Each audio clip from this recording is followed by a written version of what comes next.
Me encuentro enfrente de la abadía de la Dormición, pero con más precisión podemos decir que estoy encima, estoy sobre el techo, en la azotea del cenáculo del lugar de la última cena.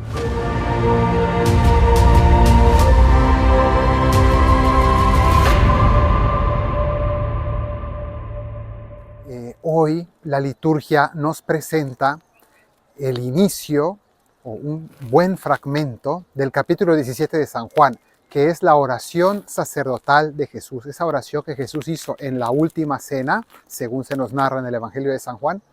Y todo este capítulo que leemos hoy es precisamente esa oración. ¿Por qué se le llama oración sacerdotal? No tanto porque Jesús hable acerca de los sacerdotes, que también en cierto sentido pide por sus apóstoles en cuanto que los acaba de ordenar sacerdotes, según tradicionalmente consideramos. En esa noche allí instituye la Eucaristía y les manda a hacer eso en memoria de Cristo. Pero no es tanto por el tema de los sacerdotes ministeriales como yo, sino sobre todo porque con esa oración el Señor está intercediendo por su iglesia y está pidiendo, no solo para los apóstoles, no solo para los sacerdotes, sino para toda la iglesia, una serie de gracias del cielo que serán necesarias para la iglesia durante todo su recorrido en este mundo.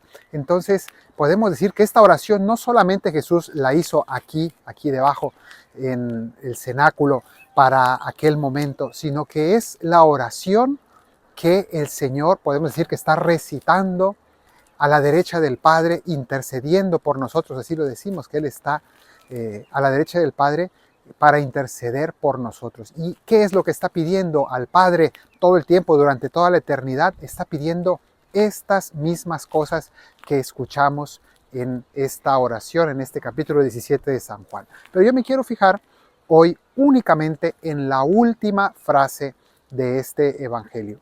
Y la última frase, Jesús pide que sean uno, como el Padre y el Hijo son uno, con el Espíritu Santo, que es la unidad misma. Así como hay unidad en Dios, quiere Dios que haya unidad entre nosotros en su iglesia. Jesús sabía del peligro de la división que siempre acecha y que de hecho es una triste realidad. La división, en primer lugar, pues los cismas. Tenemos dos principales grandes cismas en la historia. El cisma de Oriente, es decir, entre la iglesia que hoy llamamos ortodoxa y la iglesia católica. Un cisma que prácticamente ya tiene 1000 años de historia, una separación triste y bastante absurda, pero que el egoísmo humano hizo realidad hasta el día de hoy sin aún poder ver el final de esta división.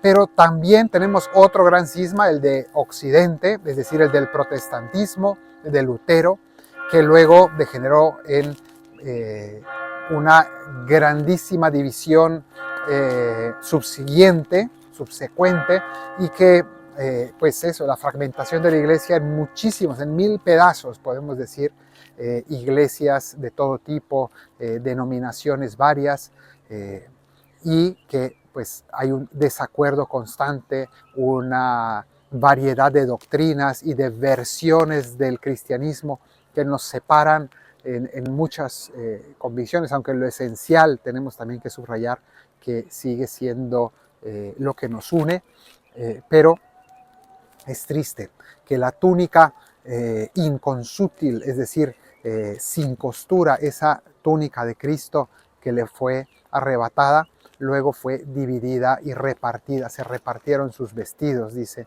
en la Pasión, y así pasó también con su iglesia. El Señor nos dejó una iglesia y los hombres, pues tristemente la hemos destrozado. Pero hoy por hoy, además de buscar la unidad entre Oriente y Occidente, la unidad con los protestantes, la unidad de todos los cristianos, también tenemos que buscar, y siempre ha sido, no solamente hoy, ha sido un riesgo y un peligro, la unidad dentro de la Iglesia Católica. Tenemos que pedir constantemente por ella porque vemos también muchísimas divisiones, constantes, que se van creando caricaturas de la iglesia y realmente es triste ver cómo los hombres creamos divisiones cuando en realidad creemos lo mismo, pero muchas veces lo expresamos de manera diferente y otras veces, en cambio, por falta de fidelidad a la palabra de Dios, se van creando también dentro de la iglesia versiones, infidelidades a la palabra de Cristo. Entonces, esto va dividiendo y lastimando, hiriendo a la iglesia, de manera que no solamente tenemos, pues sí, algunos sectores de la iglesia que rechazan la sana doctrina, podemos decir así, sino que tenemos incluso bandos. Triste ver cómo dentro de la iglesia se crean una especie de partidos políticos, entre los cuales vemos que hay unos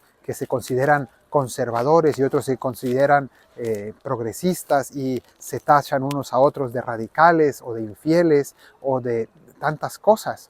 Y no solamente en sectores, digamos, extremistas, que los hay tristemente, que no debería haberlos, sino que incluso entre los fieles hay cada vez más confusión y se crean divisiones. Cuando todavía estaba el Papa emérito, entonces algunos decían: yo soy de este Papa, yo soy de este otro Papa, y como nos muestra ya desde época de San Pablo, yo soy de Pablo, yo soy de Apolo, y el mismo Pablo decía que todos somos de Cristo y Cristo es de Dios, y no podemos estar creando esta serie de divisiones.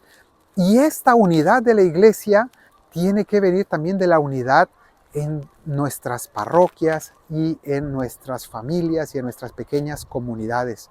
Porque ya incluso allí mismo se pueden crear enemistades, se pueden crear pues pleitos, desacuerdos. La división siempre es un peligro constante. ¿Y quién trae la división? El diablo. La palabra diablo significa precisamente el que divide, mientras que el Espíritu Santo es el que nos da la unidad. Somos nosotros los que, dejándonos tentar por el diablo, por el que divide, vamos separando lo que el Señor quiso unido. Lo que Dios ha unido, que no lo separe el hombre. Que el Señor te bendiga desde Sión, el que hizo cielo y tierra, en el nombre del Padre, del Hijo y del Espíritu Santo. Amén.